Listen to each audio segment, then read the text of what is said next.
नमस्कार, मेरा नाम है संदीप मिश्रा और इस वक्त हम मौजूद हैं जनपद प्रयागराज के रेवेन्यू बोर्ड में। और रेवेन्यू बोर्ड एक रजिस्टर्ड संस्था है जहां पर विगत वर्षों से चुनाव नहीं हुआ और चुनाव अब होने जा रहा है।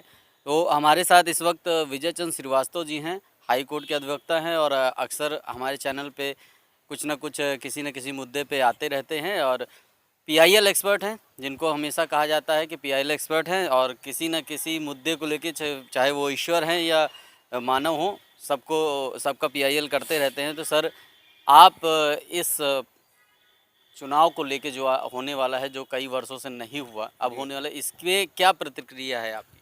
देखिए, board of revenue bar association एक रजिस्टर्ड संस्था है जिसकी स्थापना सन 1983 में की गई थी और तब से लेके करीब सन 2004 तक बैलेट पेपर के माध्यम से बार एसोसिएशन का इलेक्शन होता था।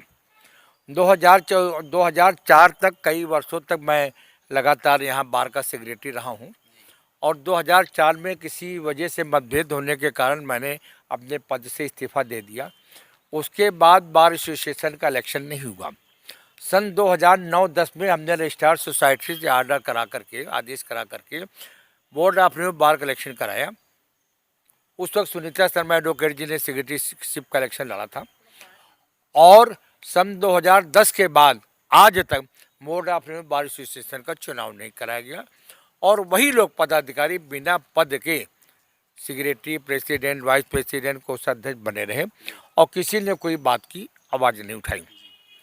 इस वक्त अधिवक्ता सुनीता शर्मा एडवोकेट ने मेरे द्वारा माननीय उच्च न्यायालय में एक जनहित याचिका पीएल दाखिल की गई कि board of revenue bar association एक रजिस्टर्ड संस्था है रजिस्ट्रार सोसाइटी के द्वारा और बार काउंसिल से भी एफिलेटेड है, लिहाजा bar association board of revenue का चुनाव कराया जाए बार एसोसिएशन बार काउंसिल के मॉडल बाइलाज के अनुसार। वो जनहित याचिका आज भी माननीय उच्च न्यायालय में विचाराधीन है, जिस पर 22 जुलाई को चुनाव होना है, वो बहस होनी है 22 जुलाई को। इस बीच board of revenue bar association का इलेक्शन डिक्लेयर हो गया और उस इलेक्शन की में जो हमारे रिटर्निंग अफसर बने श्री मनीष जी, श्री अनुज चतुर्वेदी जी, श्री अनुज सिंह जी, उनके माध्यम से चुनाव bar association board of revenue का हो रहा है। और मेंबरशिप की जो डेट अभी 20 तारीख थी, जो नए मेंबर बन रहे हैं, अब वो डेट जो है 12 जुलाई कर दी गई। इलेक्शन की डेट जो 19 जुलाई थी, अब वो शायद बढ़ करके आगे चली जाएगी।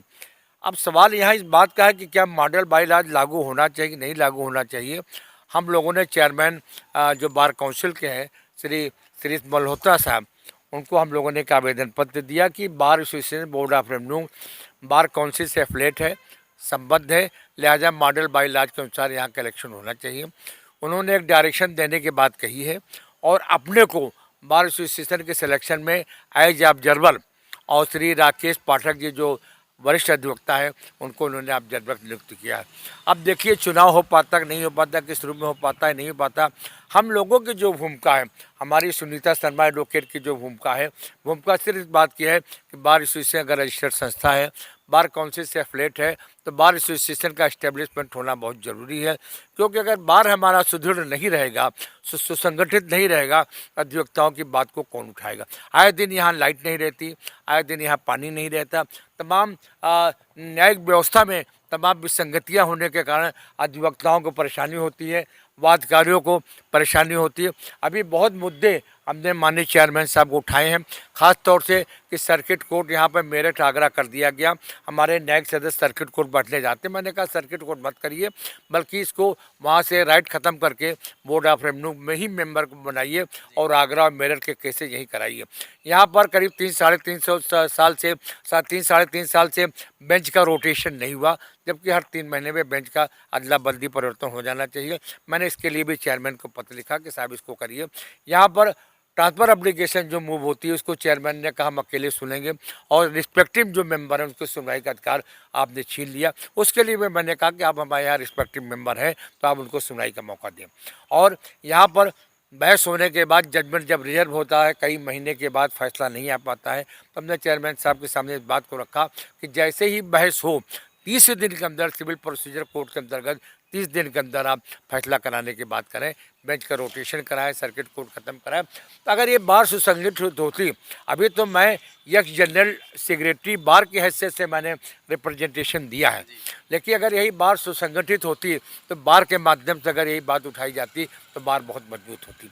तो हम लोगों की सिर्फ इसी बात की प्रयास है कि बार हमारी मजबूत हो, सुसंगठित हो, अधिवक्ताओं की बात उठाए, वादकारियों की बात हो, क्योंकि देखिए हम सारे लोग चाहे न्यायालय हो और चाहे अधिवक्ता हो, सब वादकारियों से बने हैं।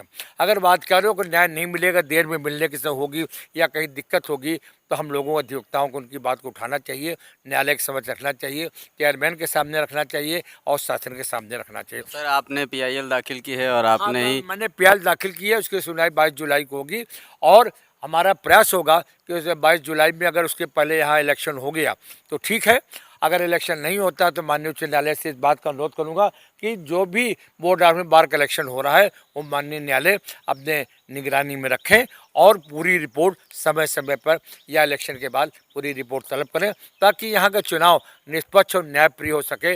और बोर्ड ऑफ बार एसोसिएशन जहाँ पर बहुत हमारे नामचीन माननीय न्यायमूर्ति भी यहाँ कभी सदस्य रहे हैं, आज वो बार एसोसिएशन बिल्कुल संगठित नहीं है, विसंगत हो गया है, हट गया है, उसको इस्टेब्लिश करने का काम हम लोगों का है। हम और सुनीता शर्मा एडवोकेट जो पीएल की पटिशनर है और मैं जो इसका अधिवक्ता हूँ, पूरा प्रयास है, तमाम हमारे साथी इसमें भी जुड़े हुए हैं, तमाम जिनका नाम लेना उचित नहीं होगा चूँकि इलेक्शन का माहौल है, लेकिन वो सारे साथ लगे हुए हैं जो चाहते हैं बार एसोसिएशन इस्टेब्लिश हो।